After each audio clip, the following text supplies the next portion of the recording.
2024년 여름 무더위가 기승을 부리던 어느 날. 엄마, 정말 괜찮다니까요. 준호야, 내 손목에 있는 그 멍은 뭐니? 제2기갑사단 면회실 어머니와 아들 사이에 팽팽한 침묵이 흘렀습니다. 20살 청년이 자신의 어머니에게조차 진실을 말하지 못하는 상황. 왜 그래야 했을까요? 하지만 이 조용한 대화 뒤에는 누구도 예상치 못한 폭풍이 기다리고 있었습니다. 사연 시작하기 전에 구독, 좋아요는 무료니까 한 번씩 눌러주시면 이야기를 만드는데 큰 힘이 됩니다. 김하늘 소령은 사복 차림으로 아들 앞에 앉아 있었어요. 평범한 중년 여성의 모습이었지만 그녀의 눈빛만은 예리했습니다. 유리창 너머로 들어오는 강한 햇살이 김준호 일병의 창백한 얼굴을 더욱 두드러지게 만들었죠. 훈련이 힘들어서 그래요. 다른 애들도 마찬가지예요. 준호는 시선을 피하며 대답했습니다. 하지만 소매 속으로 살짝 가려진 푸르스름한 멍자국들은 숨길 수 없었어요. 특수부대에서 단련된 하늘의 직감이 경고음을 울렸습니다. 아들이 무언가를 숨기고 있다는 걸 알았거든요. 준호야, 혹시 누군가 너를... 아니에요, 엄마. 정말 아무것도 아니에요.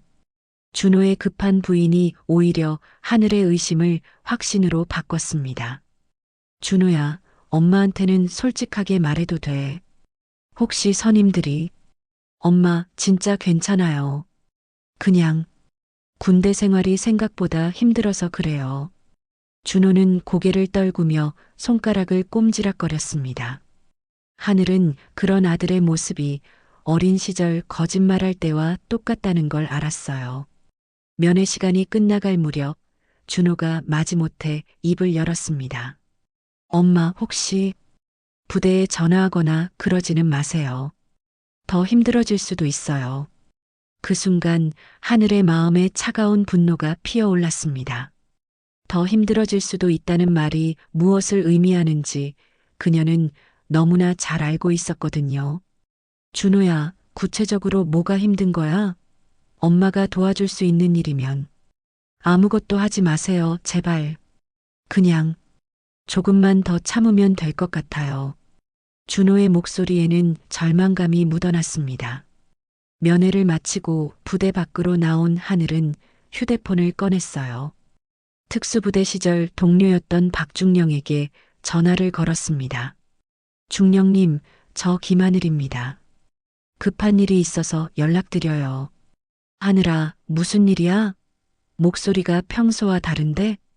제가 직접 확인해야 할 일이 생겼어요. 도움이 필요합니다.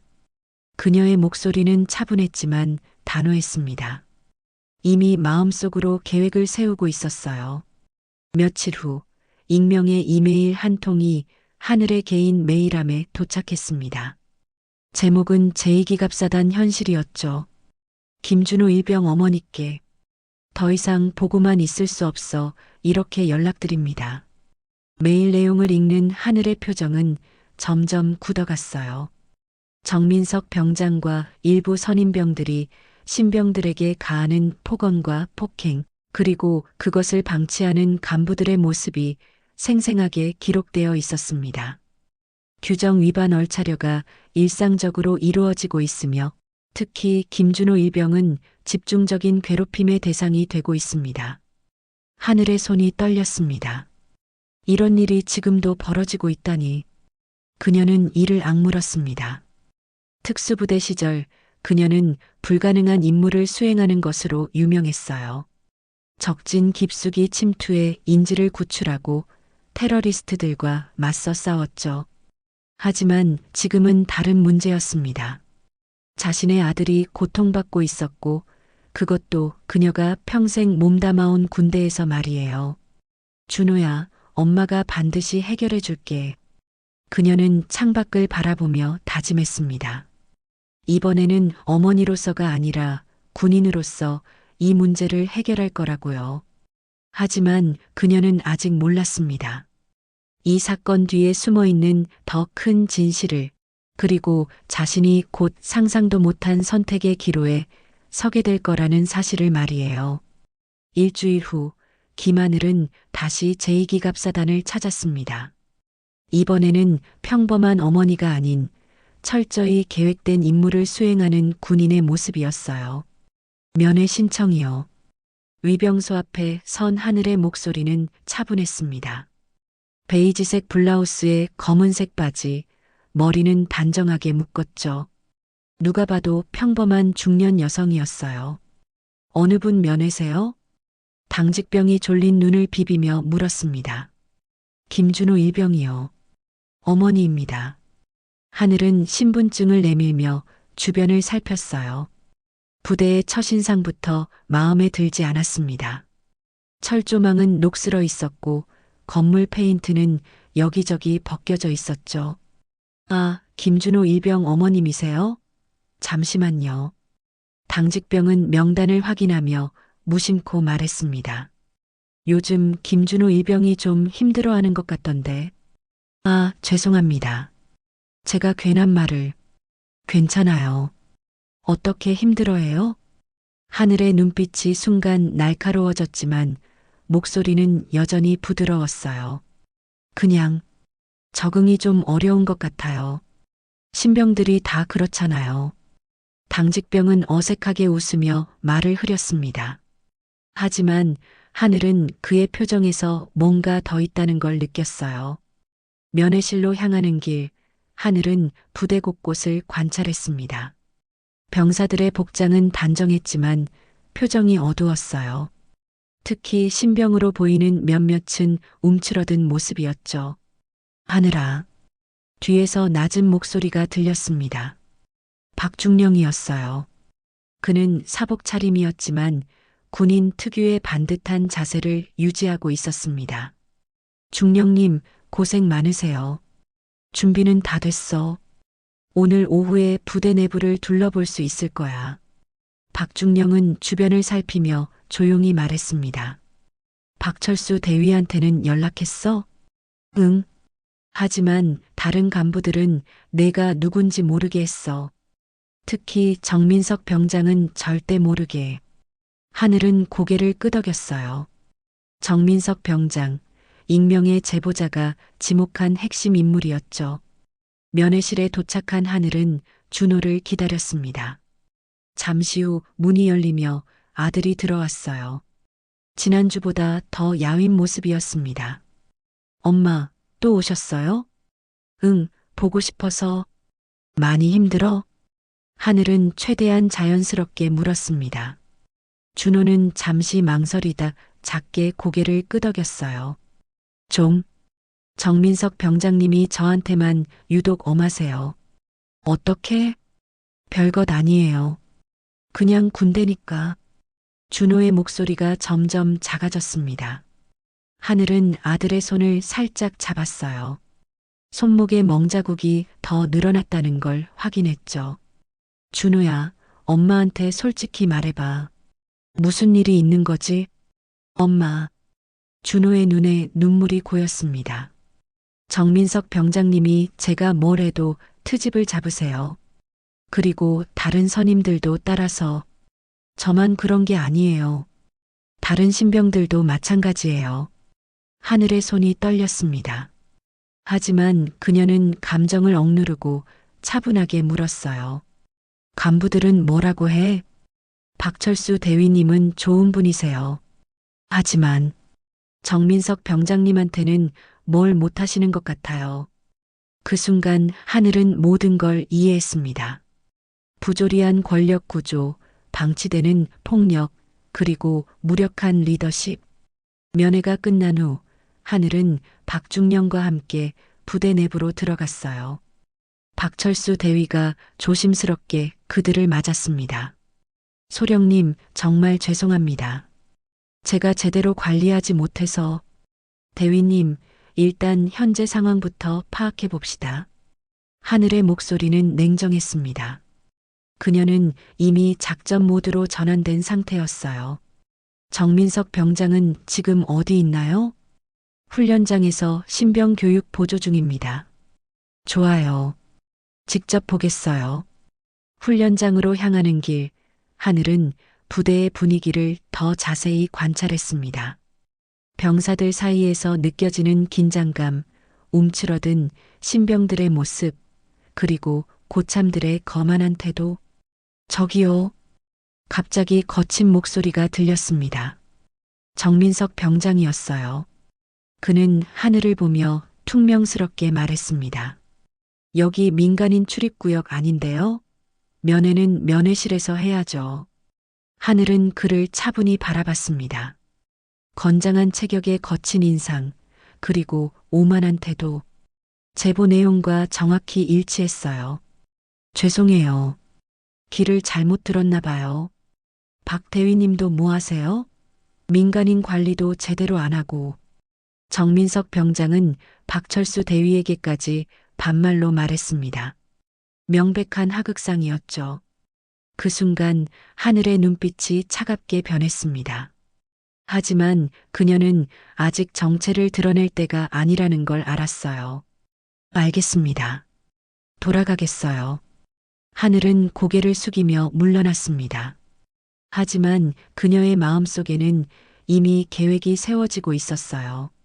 그날 저녁 하늘은 박중령과 박철수 대위를 조용한 카페에서 만났습니다. 정민석 병장의 행동, 오늘 직접 봤어요. 소령님, 정말 죄송합니다. 제가 무능해서. 박철수 대위는 고개를 숙였습니다. 대위님 잘못이 아니에요. 이건 시스템의 문제예요. 하늘은 차분하게 말했어요. 내일부터 본격적인 조사를 시작할 거예요. 증거를 수집하고 실상을 파악한 다음에 한 번에 정리하겠어요. 어떻게 하실 건가요? 제가 직접 들어가서 확인할 거예요. 정민석 병장이 준호를 어떻게 대하는지, 다른 신병들은 어떤 상황인지 박중령이 걱정스럽게 말했습니다. 위험하지 않을까? 중령님, 저 특수부대 출신이에요. 이 정도는 문제 없어요. 하늘의 눈빛에는 확신이 담겨 있었습니다. 다만 완벽한 증거가 필요해요. 그래야 이 문제를 뿌리부터 해결할 수 있어요. 그때 박중령이 조심스럽게 입을 열었습니다. 하늘아, 한 가지 더 알아야 할 게 있어. 정민석 병장 배경을 조사해 봤는데 무슨 말씀이세요? 그의 아버지가 전역한 준장이야. 그래서 부대 내에서도 함부로 건드리지 못하는 상황이지. 하늘의 표정이 더욱 굳어졌습니다. 그래서 저렇게 당당했구나. 조심해야 해. 자칫 잘못하면 내가 위험해질 수도 있어. 하늘은 잠시 침묵했다가 단호하게 말했습니다. 그렇다고 해서 제 아들이 고통받는 걸 지켜볼 순 없어요. 오히려 더 확실한 증거가 필요하겠네요. 과연 김하늘 소령은 정민석 병장과 그 뒤에 숨은 권력에 맞서 승리할 수 있을까요? 이틀 후 김하늘은 더욱 치밀한 계획을 세워 부대에 다시 침투했습니다. 이번에는 박중령이 미리 준비한 임시 출입증을 이용해 부대 내부 깊숙이 들어갈 수 있었어요. 오늘은 정민석 병장의 일과를 직접 관찰해 보겠어요. 하늘은 박철수 대위와 만나 계획을 설명했습니다. 그녀는 청소업체 직원으로 위장한 상태였죠. 소령님, 너무 위험하지 않을까요? 정민석 병장은 의심이 많은 사람이에요. 괜찮아요. 제가 알아서 할게요. 하늘은 청소도구가 든 카트를 밀며 복도를 이동했습니다. 특수부대에서 훈련받은 잠입 기술이 빛을 발하는 순간이었어요. 오전 10시 신병 교육장에서 정민석 병장의 목소리가 울려 퍼졌습니다. 김준호, 너 뭘 잘못했는지 모르겠나? 하늘은 복도 끝에서 청소하는 척하며 상황을 지켜봤어요. 준호가 다른 신병들 앞에서 무릎을 꿇고 있었습니다. 답 안 할 거야? 어제 내무반 정리 제대로 안 했잖아. 죄송합니다. 준호의 목소리가 떨리고 있었어요. 하늘의 손이 청소도구를 꽉 쥐었습니다. 미안하다고? 미안하면 다 되는 줄 아나? 정민석 병장은 준호의 앞에 쪼그리고 앉아 낮은 목소리로 협박했습니다. 너 같은 놈 때문에 부대 기강이 무너진다. 집에서 엄마한테 응석 부리듯 하면 안 돼. 그 순간 또 다른 목소리가 끼어들었어요. 병장님, 그 정도면 됐지 않습니까? 최진우 상병이었습니다. 그는 용기를 내어 말했지만 목소리가 떨리고 있었어요. 뭐, 내가 뭔데 간섭하나? 정민석 병장이 돌아서며 최진우를 노려봤습니다. 그냥 김준호도 많이 반성한 것 같습니다. 야, 최진우. 내가 선임이야. 내가 선임이야? 분위기가 급격히 나빠졌어요. 하늘은 상황이 더 악화되기 전에 개입해야겠다고 판단했습니다. 실례합니다. 하늘이 청소 도구를 들고 교육장으로 들어갔어요. 청소 시간이라서요. 잠깐만 방해드릴게요. 정민석 병장은 짜증스럽게 그녀를 쳐다봤습니다. 지금 교육 중인데 뭔 청소입니까? 나중에 와요. 죄송해요. 일정이 정해져 있어서. 하늘은 일부러 머뭇거리며 시간을 끌었어요. 그 사이 준호와 눈이 마주쳤습니다. 준호는 깜짝 놀란 표정을 지었지만 하늘이 조용히 하라는 눈제 시도제이 그냥. 김준호도 많이 반성한 것 같아서요. 다 옷가를 쓰라고 군대에서는 병신아 편집 맞습니다. 군대에서는 단아가를 써야죠. 다시 수정하겠습니다. 제3장 위험한 진실 재수정. 이틀 후 김하늘은 더욱 치밀한 계획을 세워 부대에 다시 침투했습니다. 이번에는 박중령이 미리 준비한 임시 출입증을 이용해 부대 내부 깊숙이 들어갈 수 있었어요. 오늘은 정민석 병장의 일과를 직접 관찰해 보겠어요. 하늘은 박철수 대위와 만나 계획을 설명했습니다. 그녀는 청소업체 직원으로 위장한 상태였죠. 소령님, 너무 위험하지 않을까요? 정민석 병장은 의심이 많은 사람이에요. 괜찮아요. 제가 알아서 할게요. 하늘은 청소도구가 든 카트를 밀며 복도를 이동했습니다. 특수부대에서 훈련받은 잠입 기술이 빛을 발하는 순간이었어요. 오전 10시 신병 교육장에서 정민석 병장의 목소리가 울려 퍼졌습니다. 김준호, 너 뭘 잘못했는지 모르겠나? 하늘은 복도 끝에서 청소하는 척하며 상황을 지켜봤어요. 준호가 다른 신병들 앞에서 무릎을 꿇고 있었습니다. 답 안 할 거냐? 어제 내무반 정리 제대로 안 했잖아. 죄송합니다. 준호의 목소리가 떨리고 있었어요. 하늘의 손이 청소 도구를 꽉 쥐었습니다. 미안하다고? 미안하면 다 되는 줄 아냐? 정민석 병장은 준호의 앞에 쪼그리고 앉아 낮은 목소리로 협박했습니다. 너 같은 놈 때문에 부대 기강이 무너진다. 집에서 엄마한테 응석 부리듯 하면 안 돼. 그 순간 또 다른 목소리가 끼어들었어요. 병장님, 그 정도면 됐지 않습니까? 최진우 상병이었습니다.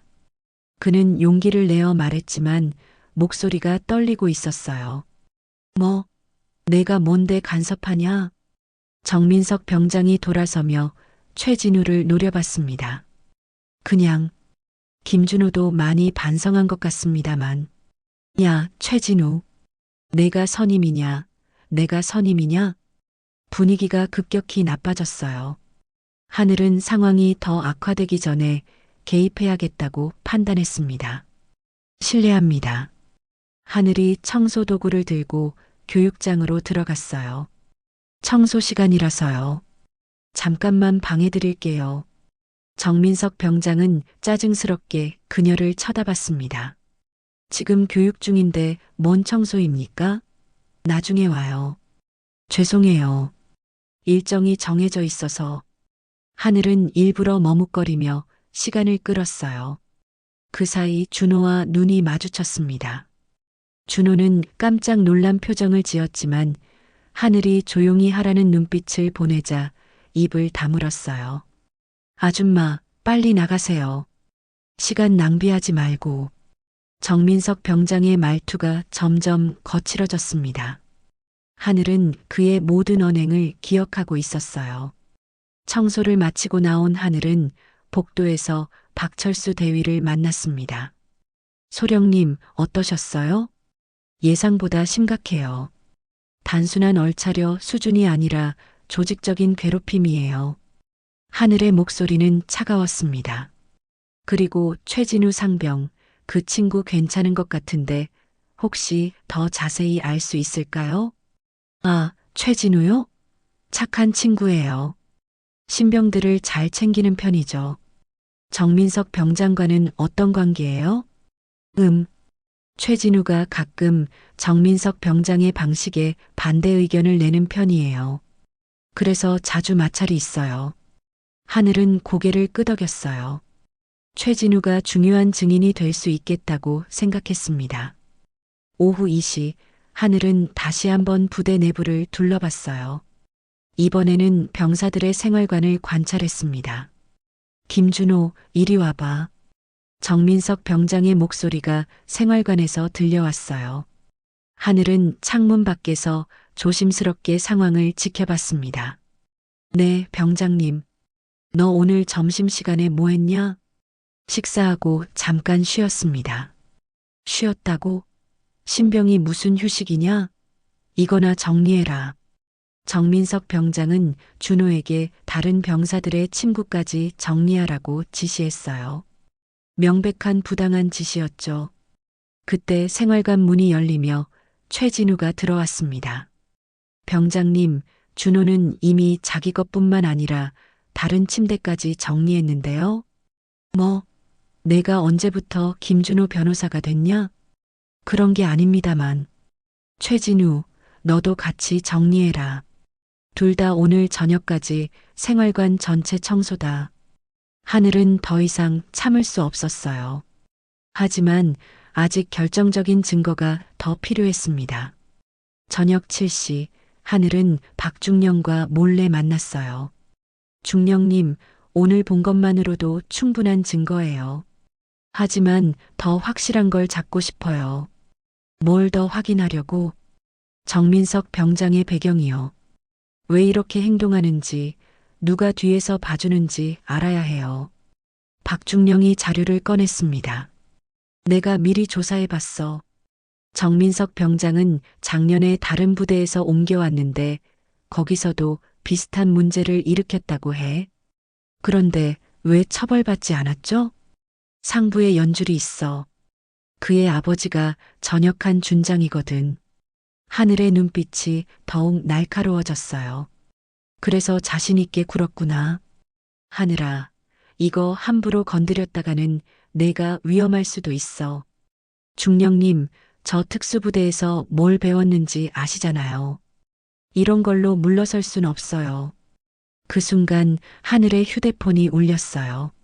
모르는 번호였습니다. 여보세요? 혹시 김준호 일병 어머니세요? 네, 그런데 누구세요? 저 최진우입니다. 급하게 드릴 말씀이 있어서요. 하늘은 박중령과 눈을 마주쳤어요. 지금 만날 수 있어요? 네, 부대 근처 편의점에서 10분 후에 만나실 수 있을까요? 정말 중요한 이야기입니다. 전화를 끄는 하늘은 불안한 예감을 느꼈습니다. 중령님, 뭔가 일이 터진 것 같아요. 10분 후 편의점 앞에서 최진우 상병을 만난 하늘은 그의 급박한 표정을 보고 심상치 않음을 직감했어요. 어머니, 정말 죄송한데 내일 정민석 병장이 준호한테 큰일을 낼 것 같습니다. 무슨 말이에요? 오늘 저녁에 들었는데 정민석 병장이 다른 선임들한테 내일 준호를 제대로 교육시키겠다고 했습니다. 그런데 그 말투가 최진우의 목소리가 떨렸습니다. 보통의 얼차려가 아닐 것 같습니다. 어머니, 정말 위험할 수도 있어요. 다음 날 새벽 5시, 김하늘은 잠을 이룰 수 없었습니다. 최진우 상병의 경고가 머릿속에서 맴돌았어요. 오늘이 결정적인 날이 될 것 같아. 하늘은 박중령에게 전화를 걸었습니다. 중령님, 오늘 부대에 들어가야 해요. 뭔가 큰일이 일어날 것 같아요. 하늘아, 너무 위험하지 않을까? 어제 최진우가 한 말이 사실이라면. 그래서 더 가야 해요. 제가 직접 막아야 해요. 하늘의 목소리는 단호했습니다. 오전 7시, 하늘은 다시 청소업체 직원으로 변장하고 부대에 들어갔어요. 평소보다 일찍 들어간 이유는 정민석 병장의 특별 교육이 언제 시작될지 모르기 때문이었습니다. 소령님, 정말 조심하세요. 박철수 대위가 걱정스럽게 말했습니다. 괜찮아요. 제가 지켜보고 있을게요. 하늘은 청소 도구를 정리하며 훈련장 주변을 맴돌았어요. 병사들의 일과가 시작되면서 부대가 분주해졌습니다. 오전 9시, 드디어 그 순간이 왔어요. 김준호, 따로 나와. 정민석 병장의 목소리가 훈련장에 울려 퍼졌습니다. 하늘은 즉시 가까운 곳으로 이동했어요. 오늘 너를 제대로 교육시켜 주겠다. 정민석 병장의 얼굴에는 아기가 가득했습니다. 그 옆에는 이성호 상병과 박민수 일병이 서 있었어요. 모두 정민석 병장의 졸개들이었죠. 준호야, 오늘은 특별한 날이다. 내가 진짜 군인이 무엇인지 배우는 날이야. 하늘은 상황의 심각성을 직감했습니다.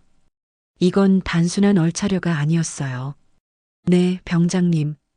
준호의 목소리는 떨리고 있었습니다. 그는 무슨 일이 일어날지 두려워하고 있었어요. 먼저 팔굽혀펴기 100개부터 시작하자. 네, 병장님.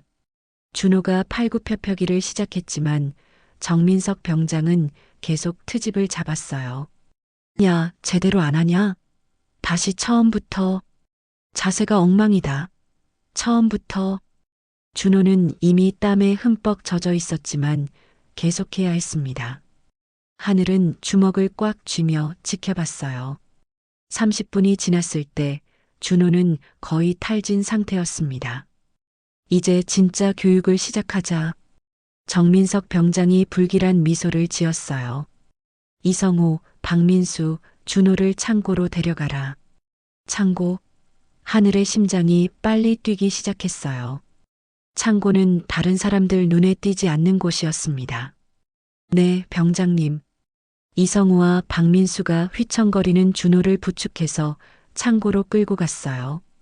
하늘은 조심스럽게 뒤를 따랐습니다. 창고는 부대 구석진 곳에 있는 오래된 건물이었어요. 하늘은 창문 틈으로 안을 들여다봤습니다. 김준호, 오늘 내가 왜 여기 왔는지 알겠냐? 정민석 병장의 목소리가 차갑게 울렸어요. 모르겠습니다. 너 때문에 우리 부대 분위기가 망가지고 있다. 내가 약해 보이니까 다른 신병들도 따라서 약해져.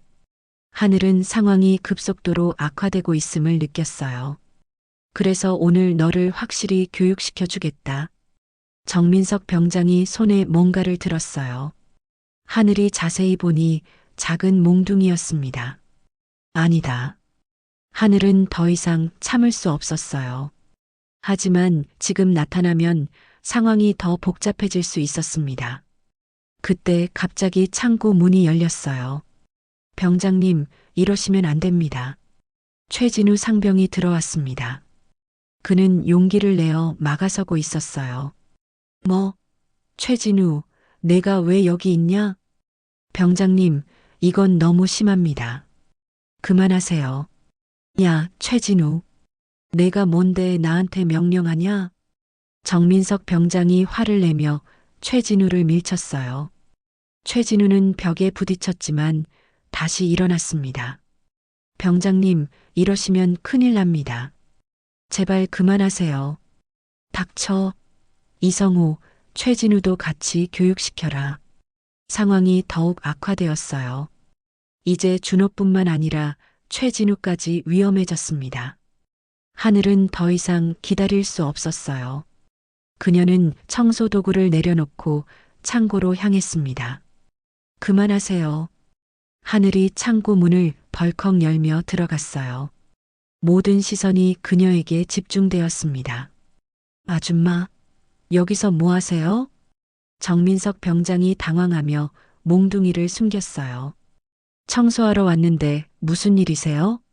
하늘은 일부러 평범한 청소부인 척했지만 그녀의 눈빛은 날카로웠어요. 아무것도 아니에요. 빨리 나가세요. 그런데 저 아이가 많이 힘들어 보이는데요? 하늘이 준호를 가리키며 말했어요. 준호는 땀에 흠뻑 젖은 채 바닥에 주저앉아 있었습니다. 교육 중이니까 신경 쓰지 마세요. 교육이라고 하기에는 너무 심한 것 같은데요. 혹시 제가 도와드릴까요? 하늘이 한 걸음 더 들어서자 정민석 병장이 짜증을 냈어요. 아줌마, 진짜 나가세요. 여기 민간인 출입금지 구역이에요. 그럼 저 아이들은 괜찮은지만 확인하고 갈게요. 하늘은 준호와 최진우에게 다가갔어요. 두 사람 모두 상처를 입은 상태였습니다. 정말 괜찮아요? 하늘이 준호에게 작은 목소리로 물었어요. 준호는 놀란 눈으로 어머니를 쳐다봤지만 아무 말도 하지 못했습니다. 아줌마, 정말 나가지 않으면 강제로 내보내겠어요. 정민석 병장이 위협적으로 말했어요. 그 순간 하늘은 결심했습니다. 더 이상 숨어서 지켜볼 수는 없었어요. 정민석 병장. 하늘이 갑자기 그의 이름을 불렀어요.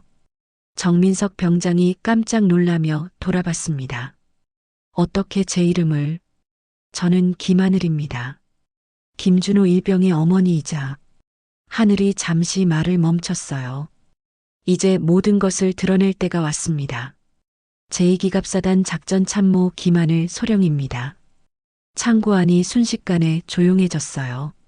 정민석 병장과 다른 병사들의 얼굴이 하얗게 변했습니다. 그제야 정민석 병장이 깨달았어요.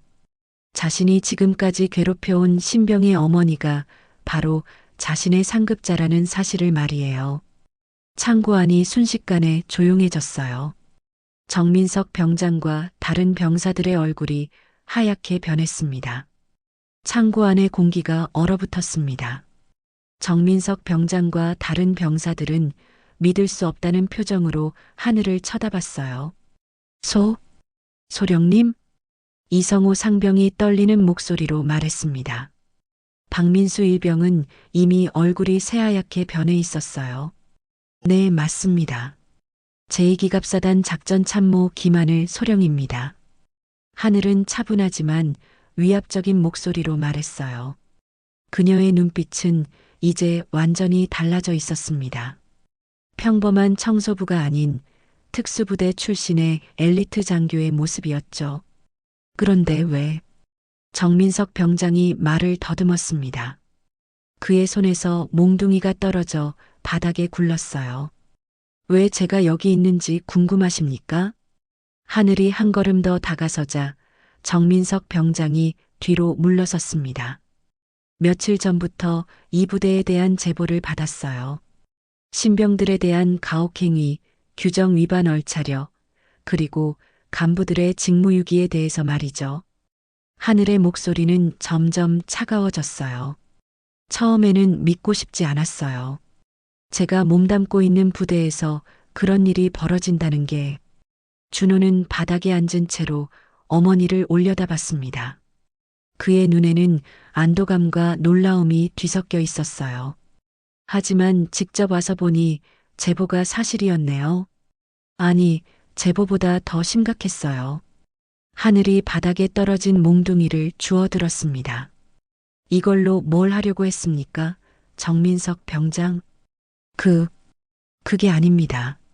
소령님, 오해입니다. 정민석 병장이 급하게 변명했지만 하늘은 들어주지 않았어요. 오해라고요? 제가 직접 본 건데도. 하늘은 최진우에게 다가가 그의 상처를 확인했어요. 최진우 상병, 괜찮습니까? 네, 소령님. 괜찮습니다. 용기 있는 행동이었어요. 동료를 지키려고 한 건 말이에요. 최진우는 고개를 숙이며 대답했습니다. 당연한 일 했을 뿐입니다. 하늘은 다시 정민석 병장을 향해 돌아섰어요. 정민석 병장, 지금까지 당신이 한 행동들을 모두 기록해뒀어요. 증거도 충분히 수집했고요. 소령님, 제가 설명드리겠습니다. 설명할 필요 없어요. 제가 직접 봤으니까. 하늘의 목소리는 단호했습니다. 이성호 상병, 박민수 일병, 너희들도 마찬가지예요. 선임을 따라서 잘못된 일에 가담했다고 해서 책임이 없는 건 아니야. 두 사람은 고개를 푹 숙인 채 아무 말도 하지 못했어요. 그때 창고 밖에서 발소리가 들렸습니다. 박중령과 박철수 대위가 들어왔어요. 소령님, 상황이 어떻습니까? 박중령이 창고 안을 둘러보며 물었습니다. 예상했던 대로입니다. 아니, 더 심각하네요. 하늘이 바닥의 몽둥이를 박중령에게 보여줬어요. 이걸로 제 아들을 때리려고 했어요. 박철수 대위의 얼굴이 창백해졌습니다. 정민석 병장, 정말 실망스럽습니다.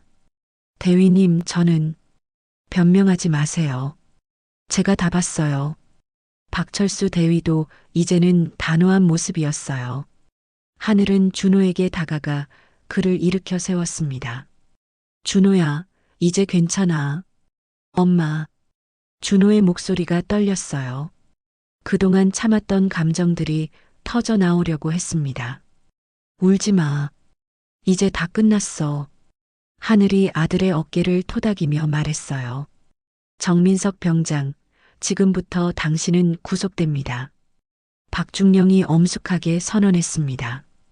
가혹행위, 직권남용, 그리고 상관 모독죄로 군법에 따라 처리될 예정입니다. 정민석 병장이 무릎을 꿇었어요. 소령님, 제발 한 번만 봐주세요. 다시는 이런 일 없을 거예요. 한 번만? 이미 너무 많은 한 번이 있었어요. 하늘의 목소리는 차갑게 가라앉았어요. 제가 조사한 바로는 당신이 이런 일을 처음 한 게 아니더군요. 이전 부대에서도 비슷한 문제를 일으켰다고 들었어요. 정민석 병장의 얼굴이 더욱 하얗게 변했습니다. 그런데 왜 처벌받지 않았을까요? 아, 아버지가 준장이시라고 하던데. 하늘이 냉소적으로 웃었어요. 권력 때문에 지금까지 눈 감아줬다고 생각하세요? 이번에는 다릅니다.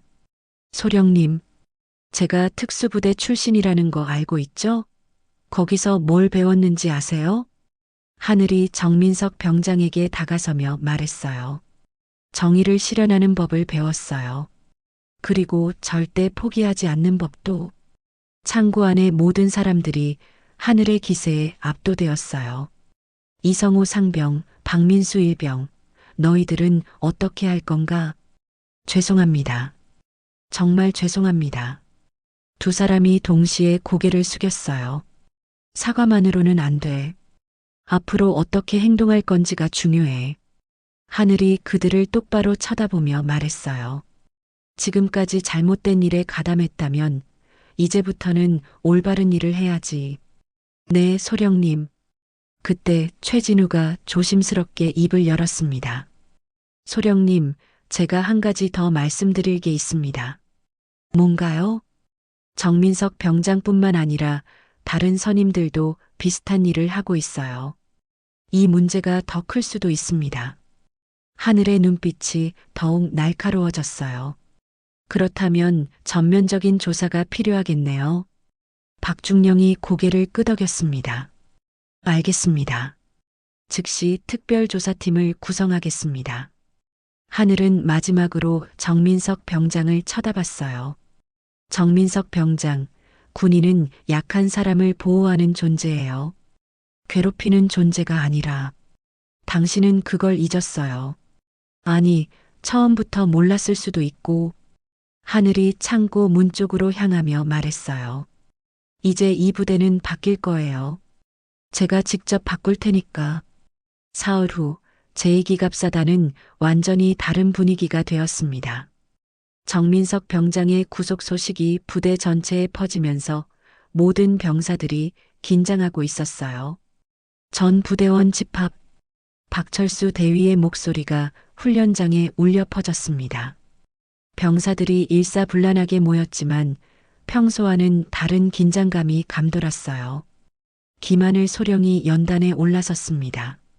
이번에는 청소복이 아닌 정식 군복을 입고 있었죠. 계급장이 선명하게 빛나고 있었어요. 안녕하십니까? 제2기갑사단 작전참모 김하늘 소령입니다. 병사들 사이에서 웅성거리는 소리가 들렸어요. 며칠 전까지 청소부로 알고 있던 사람이 작전참모였다니. 여러분도 알고 계시겠지만 며칠 전 정민석 병장이 구속되었습니다.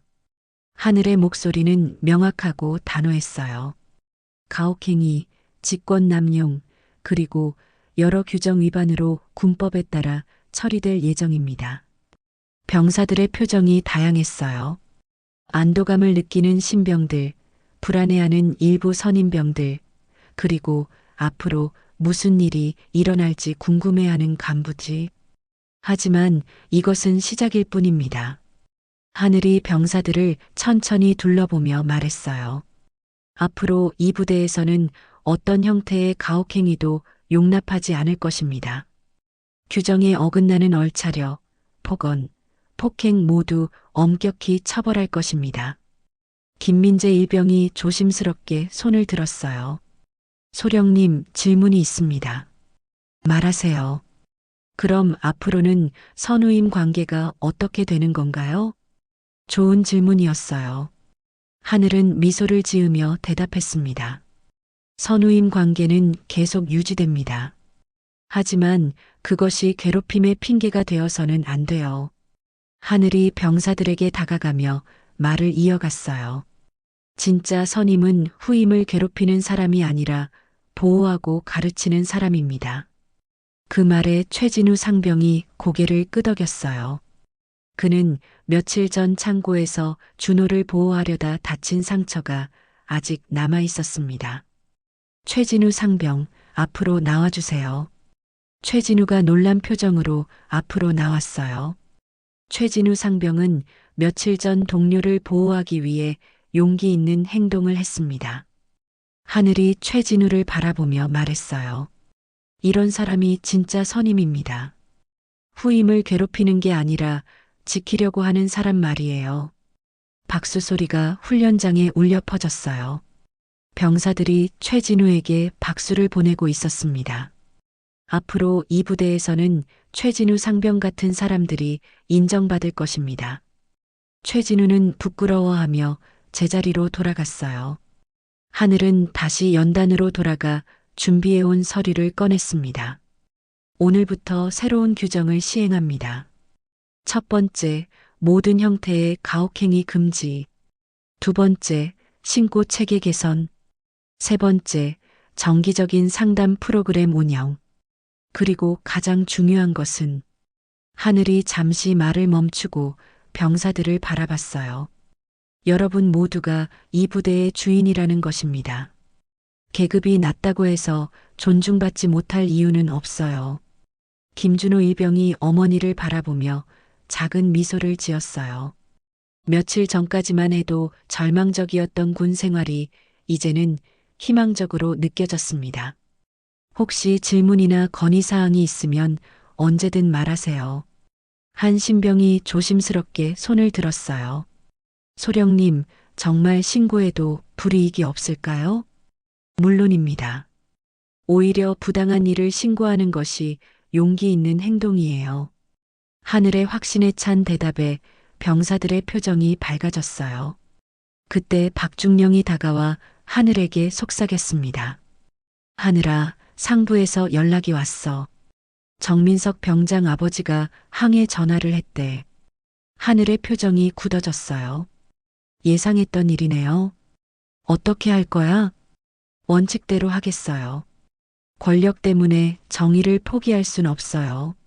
하늘은 다시 병사들을 향해 돌아섰어요. 마지막으로 한 가지 더 말씀드리겠습니다. 훈련장이 조용해졌어요. 앞으로 이 부대 개혁 과정에서 여러 가지 압력이 있을 수도 있습니다. 하지만 저는 절대 물러서지 않을 것입니다. 하늘의 목소리에는 확고한 의지가 담겨 있었어요. 여러분도 용기를 가지세요. 정의로운 일에는 항상 시련이 따르지만 그걸 이겨내야 진짜 변화가 일어납니다. 집합이 끝난 후 하늘은 박철수 대위와 함께 사무실로 향했어요. 대위님, 앞으로 더 바쁠 것 같아요. 각오하고 있습니다, 소령님. 박철수 대위의 목소리에는 결의가 담겨 있었어요. 그동안 제가 무능했던 걸 반성하고 있어요. 이제는 달라지겠습니다. 대위님 혼자 잘못이 아니에요. 시스템 자체가 문제였어요. 하늘이 위로의 말을 건네며 말했어요. 이제 함께 바꿔나가요. 그때 하늘의 휴대폰이 울렸어요. 모르는 번호였지만 예상하고 있던 전화였습니다. 김하늘 소령입니다. 소령, 나는 정민석의 아버지 정대호 준장이다. 목소리부터 위압적이었어요. 네, 준장님. 내 아들 일로 연락했다. 좀 만나서 이야기하자. 죄송하지만 현재 수사가 진행 중이라 개인적인 만남은 어렵습니다. 뭐, 감히 내 제안을 거절하는 거냐? 정대호 준장의 목소리가 날카로워졌어요. 원칙을 지키는 것뿐입니다. 좋다. 그럼 다른 방법을 써야겠군. 전화가 끊어졌어요. 하늘은 예상했던 반응이었지만 여전히 불쾌했습니다. 박철수 대위가 걱정스럽게 물었어요. 소령님, 괜찮으세요? 괜찮아요. 예상했던 일이에요. 하늘은 창밖을 바라보며 말했어요. 이제 진짜 싸움이 시작되는군요. 일주일 후 김하늘 소령에게는 예상치 못한 소식이 전해졌습니다. 소령님, 급한 소식이 있습니다. 박중령이 급하게 사무실로 들어왔어요. 그의 표정이 심상치 않았습니다. 무슨 일이세요? 상부에서 소령님을 다른 부대로 전속시키라는 명령이 내려왔습니다. 하늘의 얼굴이 굳어졌어요. 예상했던 일이지만 이렇게 빨리 올 줄은 몰랐습니다. 이유는 뭐라고 하던가요? 부대 업무 재편성이라고 하는데 누가 봐도 정민석 건 때문인 것 같습니다. 하늘은 잠시 침묵했어요. 정대호 준장이 드디어 본격적으로 움직이기 시작한 거였습니다. 언제까지래요? 이번 주 내로 이임하라고 합니다. 일주일? 정말 급하네요. 하늘이 씁쓸하게 웃었어요. 그때 문이 열리며 박철수 대위가 들어왔습니다. 그의 얼굴도 어두웠어요. 소령님, 들으셨죠?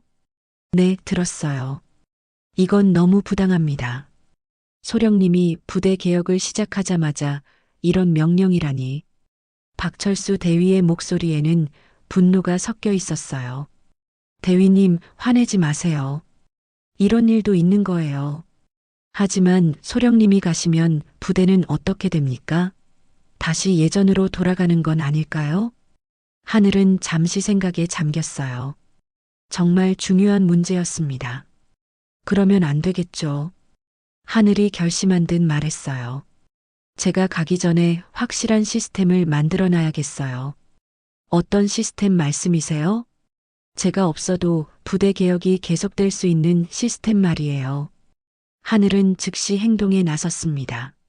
먼저 최진우 상병을 불렀어요. 최진우 상병, 제가 부탁할 일이 있어요. 네, 소령님. 무엇이든 말씀하세요. 제가 곧 다른 부대로 가게 될 것 같아요. 최진우의 얼굴이 놀라움으로 일그러졌어요. 그럼 부대는 어떻게 되는 건가요? 그래서 당신이 필요해요. 병사들 사이에서 올바른 선임 문화를 만들어주세요. 저 같은 사람이 할 수 있을까요? 물론이에요. 며칠 전 창고에서 보여준 용기, 그게 진짜 리더십이에요. 최진우는 고개를 끄덕였어요. 최선을 다하겠습니다. 다음으로 하늘은 김준우를 불렀습니다. 준우야, 엄마가 다른 부대로 가게 될 것 같아. 왜요? 갑자기 왜? 준호의 목소리가 떨렸어요. 이제 막 부대가 좋아졌는데 어머니가 떠난다니. 복잡한 사정이 있어. 하지만 걱정하지 마. 여기는 이제 괜찮을 거야. 엄마가 없으면 다시 예전처럼 되는 거 아니에요? 그렇게 두지 않을 거야. 엄마가 확실하게 만들어 놓고 갈 테니까. 준호는 불안한 표정이었지만 어머니를 믿기로 했어요. 이틀 후 하늘에게 또 다른 소식이 전해졌습니다. 소령님, 정민석 병장 사건에 대한 조사가 중단됐다고 합니다. 박중령이 황당한 표정으로 말했어요. 무슨 말씀이세요? 증거 불충분으로 불기소 처분될 가능성이 높다고 합니다. 하늘의 눈빛이 차갑게 변했어요. 증거 불충분? 제가 직접 목격했는데도 상부에서 압력이 들어간 것 같습니다. 정대호 준장이 움직였군요. 하늘은 이를 악물었어요. 이런 식으로 정의가 무너지는 걸 볼 수는 없었습니다. 중령님, 제가 직접 상부에 보고서를 올리겠어요. 하늘아, 위험할 수도 있어. 내 전속 명령도 그들이 내린 거잖아. 그래서 더 해야 해요. 지금 포기하면 정말 끝이에요. 하늘은 그날 밤 상세한 보고서를 작성했습니다. 정민석 병장의 가혹행위, 부대 내 조직적인 괴롭힘, 그리고 이를 방치한 시스템의 문제점까지 모든 것을 담았어요. 이 보고서가 묻히더라도 기록은 남겨야 해. 다음 날 하늘은 전체 부대원을 다시 집합시켰습니다. 여러분, 제가 곧 다른 부대로 가게 됩니다. 병사들 사이에서 술렁거리는 소리가 들렸어요. 하지만 여러분이 만들어낸 변화는 계속되어야 합니다. 하늘이 병사들을 한 명씩 바라보며 말했어요. 정의는 한 사람이 만드는 게 아니에요. 여러분 모두가 함께 만들어가는 거예요. 김민재 일병이 손을 들었어요. 소령님, 정말 가시는 건가요? 네, 가야 해요. 하지만 여러분이 있잖아요. 하늘의 목소리가 따뜻해졌어요. 여러분이 서로를 존중하고 보호한다면 이 부대는 계속 좋은 곳이 될 거예요. 최진우 상병이 앞으로 나왔어요. 소령님, 저희가 약속드리겠습니다. 절대 예전으로 돌아가지 않겠다고. 고마워요, 최진우 상병. 그때 뒤에서 한 목소리가 들렸어요. 소령님도 약속해 주세요. 준호였습니다. 무슨 약속? 포기하지 않겠다고. 정의를 위해 계속 싸우겠다고. 하늘의 눈에 눈물이 고였어요. 약속해, 준호야. 엄마는 절대 포기하지 않을 거야. 집합이 끝난 후 하늘은 마지막으로 정대호 준장에게 전화를 걸었어요. 준장님, 김하늘 소령입니다. 오, 연락하니? 이제 정신을 차렸나? 한 가지 말씀드리고 싶어서요. 뭔가 이런 식으로 정의를 짓밟으면 언젠가 더 큰 대가를 치르게 될 거예요. 뭐, 감히 나한테 협박하는 거냐? 협박이 아니라 경고예요. 진실은 언젠가 드러나게 되어 있어요. 좋다. 끝까지 고집 부리는군. 후회하게 될 거다. 전화가 끊어졌어요. 하늘은 창밖을 바라보며 다짐했습니다. 이게 끝이 아니야. 진짜 시작이야. 하지만 하늘은 아직 몰랐습니다. 그녀가 제출한 보고서가 6개월 후 놀라운 결과를 가져올 거라는 사실을 말이에요. 마침내 김하늘 소령의 전속 명령이 내려졌습니다. 하지만 그녀가 뿌린 변화의 씨앗은 이미 부대 곳곳에 자리 잡고 있었어요. 6개월 후 예상치 못한 소식이 전해졌습니다. 김하늘 소령은 새로운 부대에서 근무하고 있었지만 제2기 갑사단의 소식을 계속 들어오고 있었어요. 최진우 상병이 정기적으로 안부를 전해왔고 부대는 여전히 그녀가 만든 원칙을 지키고 있었습니다. 소령님, 급한 전화입니다. 새 부대의 참모가 하늘을 불렀어요. 누구죠? 국정감사원에서 연락이 왔습니다. 하늘은 놀란 표정으로 전화를 받았어요. 김하늘 소령입니다. 소령님, 저는 국정감사원 조사관 이민호입니다.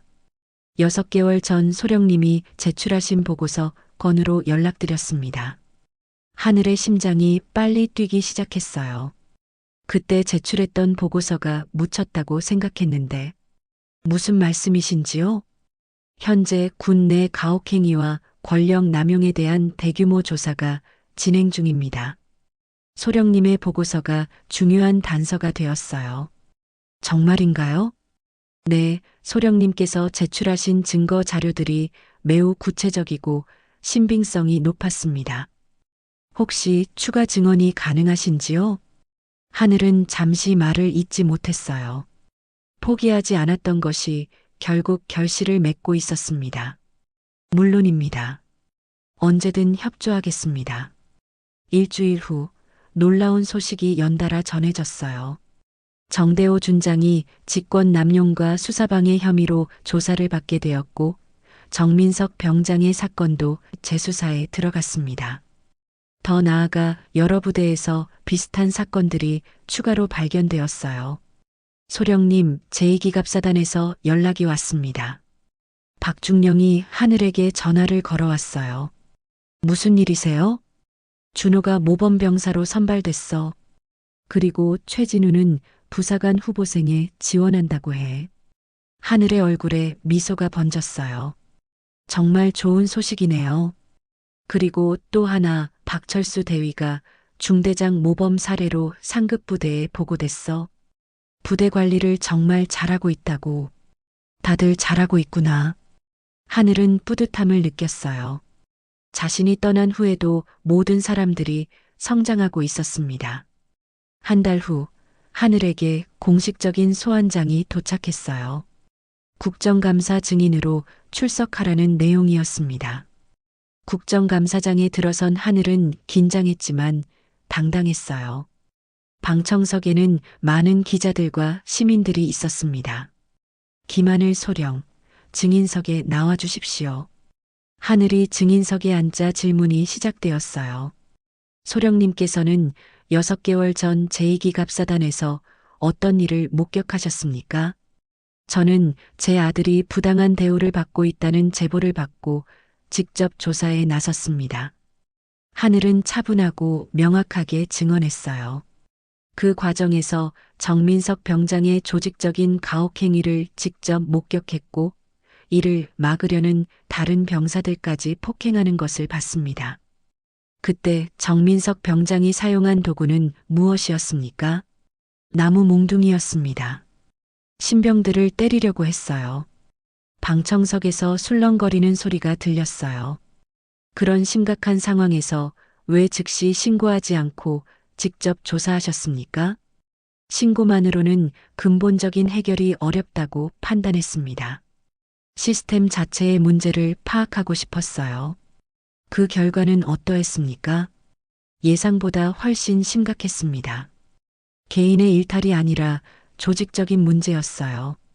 국정감사위원이 다음 질문을 했어요. 그 후 소령님께서는 부대 전속 명령을 받으셨는데 이것이 보복성 인사라고 생각하십니까? 하늘은 잠시 생각했어요. 이 대답이 중요할 것 같았습니다. 저는 군인으로서 주어진 명령을 따를 뿐입니다. 하지만 정의로운 일을 했을 때 불이익을 받는다면 그것은 조직 전체를 위해 좋지 않다고 생각합니다. 마지막으로 이번 사건을 통해 무엇을 느끼셨습니까? 하늘은 방청석을 바라봤어요. 그곳에 준호와 최진우 그리고 박철수 대위가 앉아 있었습니다. 포기하지 않는 것의 중요성을 배웠습니다. 하늘의 목소리가 떨렸어요. 처음에는 제 아들만 보호하려고 했어요. 하지만 결국 모든 병사들을 보호하는 일이 되었습니다. 그리고 혼자서는 아무것도 할 수 없다는 것도 배웠어요. 최진우 상병 같은 용기 있는 동료들, 박철수 대위 같은 변화하려는 간부들이 있었기에 가능했던 일입니다. 국정감사가 끝난 후 하늘은 오랜만에 제2기갑사단을 방문했어요.